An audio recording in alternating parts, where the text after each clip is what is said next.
познавам Моцарт. Той е изчезнал. Моцарт? Да, аз не съм го виждала от 1791 година? от толкова много време. Аз не помня как изглежда дори.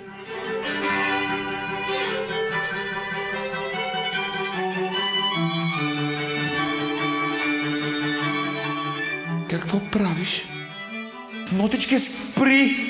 Клатиш къщата на музиката. Защо се гърчиш? Защото опитвам да изляза. Трябва да намеря Моцарт. Ехо, не мога да те пусна да излезеш навън. Искам да намеря Моцарт.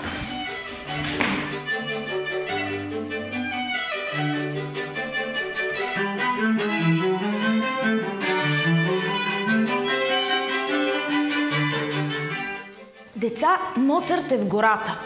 Вие виждали ли сте някъде гора? Нотичке! Къде си, Моцарт? Почакай! Ехо! Моцарт! Моцарт! Моцарт!